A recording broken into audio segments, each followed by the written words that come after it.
नमस्ते दोस्तों, मैं हूं Rimta and welcome back to my YouTube channel. हम लोगों ने आज तक कई हॉरर मूवीज में डीमन या डेविल्स को अलग अलग तरह से देखा है, लेकिन आज की इस मूवी में डीमन को थोड़ी अलग तरह से दिखाया गया है। इस मूवी में पहली बार एक मैक्सिकन एग्जॉर्सिस्ट एक प्रीस्ट नहीं बल्कि एक नन है, और इस मूवी को आज मैं एक्सप्लेन करने वाली हूँ, जो कि है ला एक्सॉर्सिस्टा यानी कि द एग्जॉर्सिस्ट, जो कि अर्जेंटीना की हॉरर थ्रिलर मूवी है, जिसे डायरेक्ट किया है अर्जेंटीना के वर्सेटाइल डायरेक्टर बोग्लियानो ने डायरेक्ट किया है, जो कि मॉडर्न अर्जेंटीना हॉरर सीन्स के फाउंडिंग फादर हैं। और इस मूवी की IMDb रेटिंग 5.7 है। दोस्तों, आपको इसके हॉरर सीन्स बहुत पसंद आएंगे। So without wasting any time, let's get into the horror coaster ride of this movie.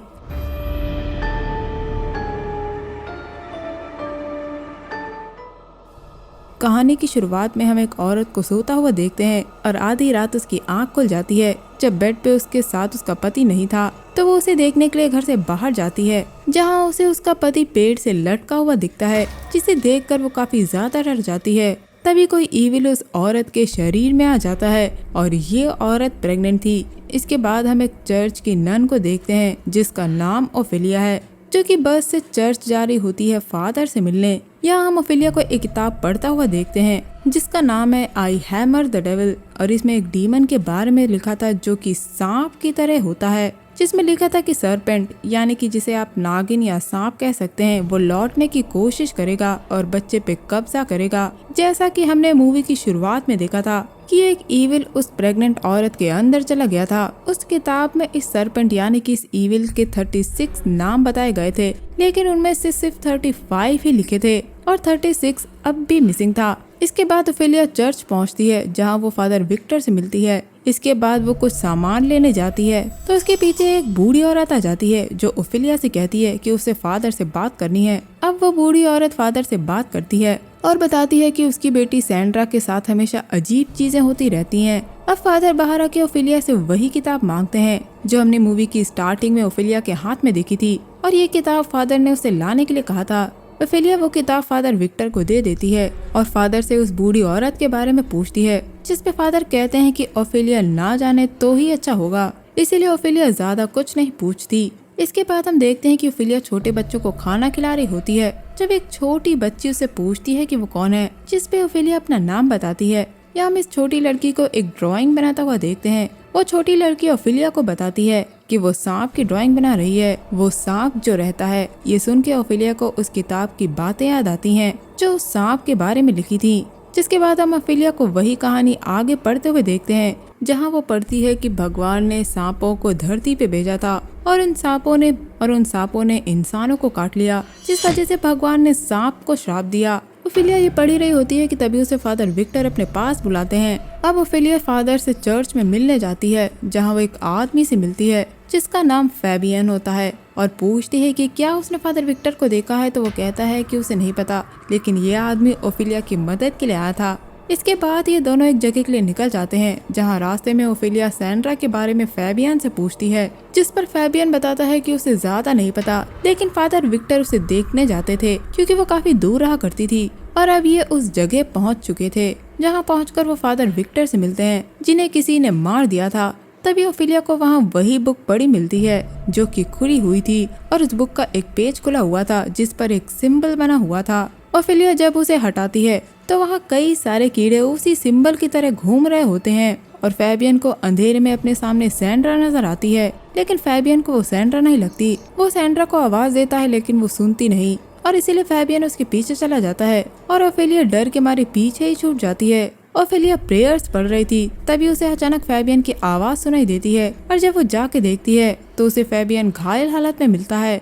तभी उनके सामने की घास में अचानक से आग लग जाती है, और देखते ही देखते उस आग से वही सिंबल बन जाता है, जो उस किताब में था, और इन्हें सामने सैंड्रा मिलती है, जिससे ओफेलिया साथ चलने के लिए कहती है, जिस पे सैंड्रा कहती है कि उसे कर्ज चुकाना है, और हम देखते हैं कि वो अपने पेट पे चाकू मारने लगती है। ओफेलिया उस ईविल से उसका नाम पूछती है, जिस पे सैंड्रा के अंदर का ईविल कहता है कि उसके कई सारे नाम हैं। और दोस्तों, इससे हमें पता चलता है कि उस किताब में जो कहानी लिखी थी वो एक सच्ची कहानी है। ओफेलिया जैसे ही सैंड्रा के थोड़े करीब जाती है, तो सैंड्रा उस पे अपना जहर उगल देती है, यानी कि वो सरपेंट लौट आया है। लेकिन ओफेलिया कुछ प्रेयर्स पढ़ती है, जिससे उसे तकलीफ होने लगती है, और हम देखते हैं कि एक पल के लिए वो ईविल सैंड्रा के मुंह से बाहर आने की कोशिश करता है और सैंड्रा का मुंह अजीब ढंग से खुलता है। लेकिन थोड़ी देर बाद वो सांप यानी कि वो सरपेंट सैंड्रा के शरीर को छोड़ के चला जाता है।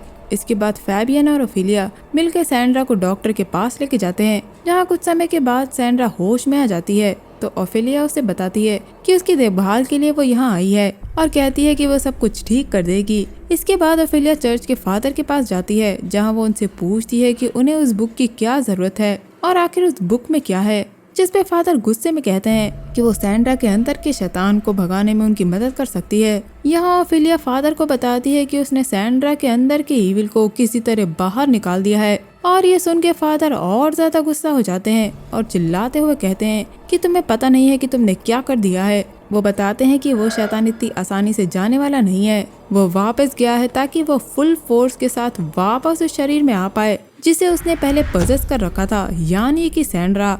इसीलिए वो ओफिलिया को फैबियन के घर जाने के लिए कहते हैं, क्योंकि जब ओफिलिया ने उस शैतान को बाहर निकाला था तो उसके साथ वहाँ फैबियन भी था। अब जल्दी से ओफिलिया फैबियन के घर की तरफ जाती है, जहाँ पहुँचने पे उसे एक तरफ तो हरियाली और दूसरी तरफ सब कुछ सूखा दिखता है और उस किताब के हिसाब से वो सरपेंट जहाँ जाता है वहाँ की जमीन सूख जाती है।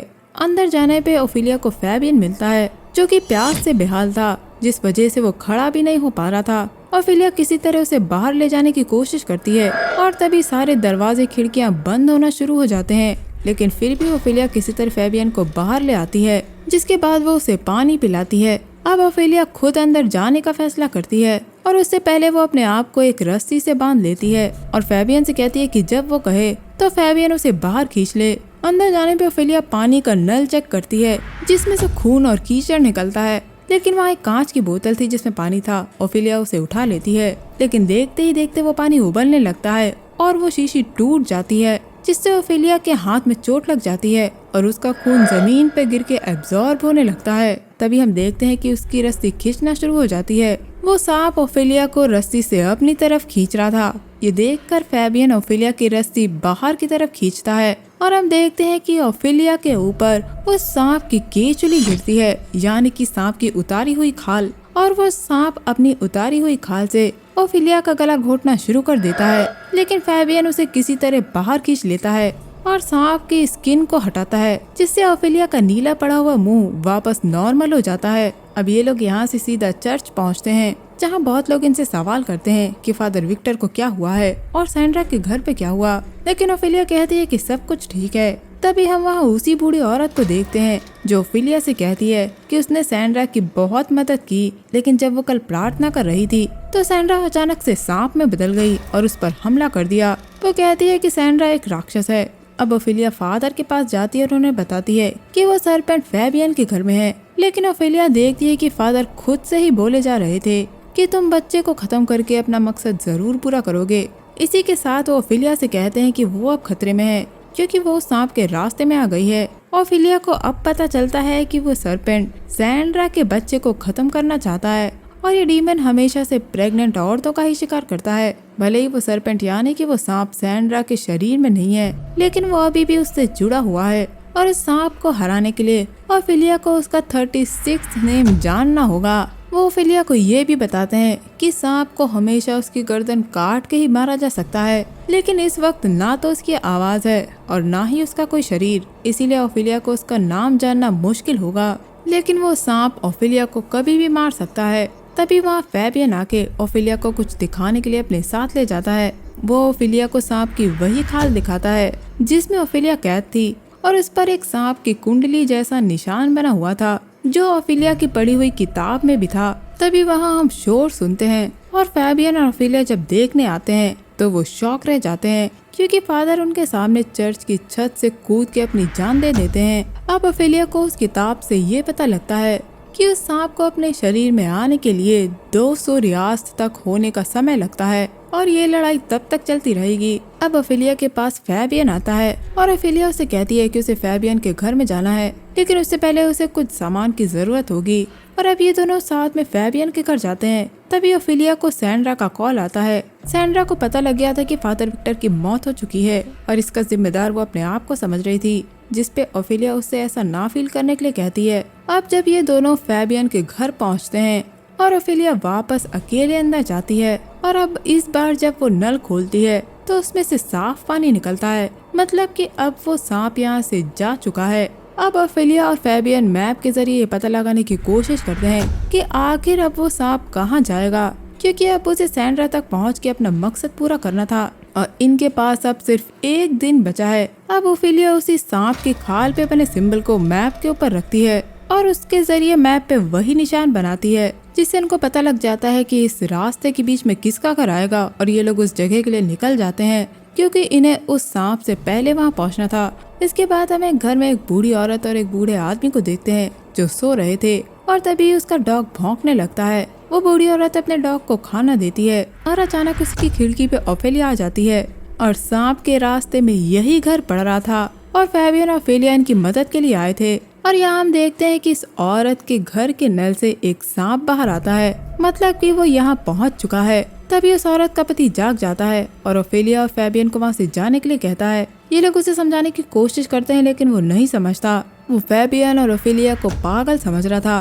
तभी इनके घर की लाइट्स फ्लिकर होना शुरू हो जाती हैं और उस बूढ़े आदमी को वो सांप खींच के ले जाता है। ओफेलिया और फैबियन समझ गए थे कि वो सांप यहाँ पहुँच चुका है।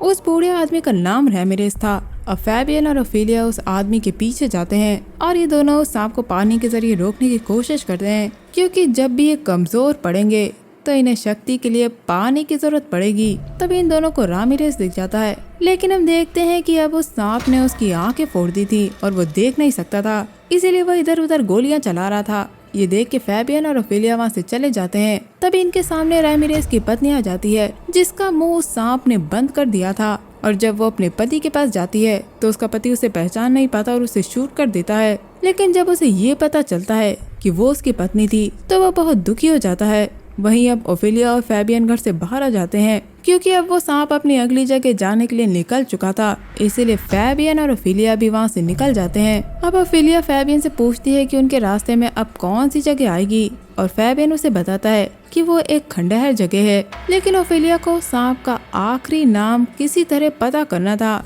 जिसके जरिए वो एक्सॉर्सिज्म करके उस सांप को खत्म कर सकती है। अब वो दोनों उस खंडहर जगह पे जाते हैं, जो कि एक चैपल रहा करता था। अंदर पहुंचने पे दरवाजा अपने आप बंद हो जाता है और तभी अचानक हमें बच्चे के रोने की आवाज आती है। फैबियन देखता है कि एक कपड़े में एक बच्चा लिपटा हुआ था, लेकिन जब वो उस कपड़े को हटा के देखता है तो वहाँ बच्चा नहीं बल्कि बहुत सारे कीड़े थे, यानी कि ये सांप का बस एक धोखा था। लेकिन उन्हें बच्चे की रोने की आवाज अभी भी आ रही थी। ओफेलिया बाइबल निकाल के पढ़ने लगती है और उस सांप का नाम लेती है, यानी कि आविजू। इसी के साथ वो उसके और नाम भी पुकारती है, जैसे कि लिली, थर्स्टी, लमास और भी कई सारे नाम। तभी हम उस सांप की आवाज सुनते हैं जो ओफेलिया से कहता है कि वो उसके बारे में कुछ नहीं जानती। अब ओफेलिया को फादर की बात याद आती है कि वो उससे उसका नाम तभी जान सकती है जब उस सांप की अपनी खुद की आवाज होगी। अब ओफेलिया उससे कहती है कि उसे सांप के सभी नाम पता हैं, लेकिन वो डीमन यानी कि वो सांप उसकी बात घुमाने लगता है और कहता है कि वो उसके बारे में सब कुछ जानता है। यहाँ वो सांप ओफेलिया को उसके पास्ट के बारे में भी बताता है,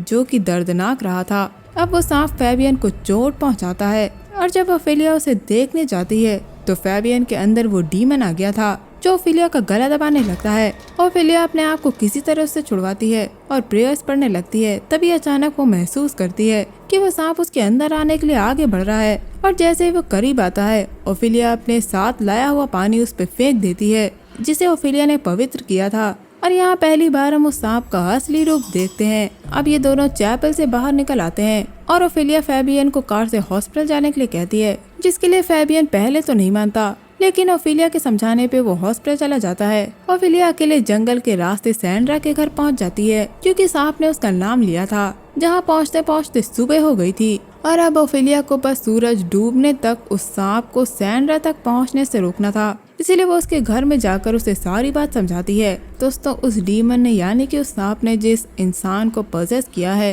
एक्सॉर्सिस्ट उसे उन सांप के 36 नाम से ही बचा सकता था। इसीलिए ओफेलिया उन सारे नाम को पेपर्स पे लिखकर सैंड्रा के घर के बाहर चिपका देती है। वो सांप घर के अंदर आ पाता उससे पहले ही ओफेलिया दरवाजा बंद कर देती है। अब ओफेलिया और सैंड्रा आपस में बात करती हैं। जब सैंड्रा ओफेलिया से कहती है और यहाँ हम ओफेलिया का पास्ट जान पाते हैं कि ओफेलिया का पितर उसे अब्यूज किया करता था, और 16 साल की उम्र में ओफिलिया प्रेग्नेंट हो गई थी जब उसके पिता ने उसे अबॉर्शन करने के लिए कहा। और इसीलिए ओफिलिया गांव की जगह को पसंद नहीं करती क्योंकि वो बचपन में इन्हीं जगहों पे रहा करती थी। अब समय धीरे धीरे बीतता जा रहा था, तभी वहाँ एक आदमी आता है और कहता है कि उसे फादर रेबॉर्डिनोस ने भेजा है। ओफिलिया पूछती है कि उसे कैसे पता कि वो यहाँ है, जिस पे वो आदमी कहता है कि शहर में सभी का मानना है कि तुम यहीं होगी। वो ओफिलिया को बाहर आने के लिए कहता है। वो आदमी कहता है कि वो ओफिलिया की रिपोर्ट करेगा और वो वहाँ से चला जाता है। दरअसल उसे किसी फादर ने नहीं भेजा था, वो डीमन की ही एक चाल थी ताकि वो सैंड्रा और ओफिलिया को घर से बाहर निकाल सके।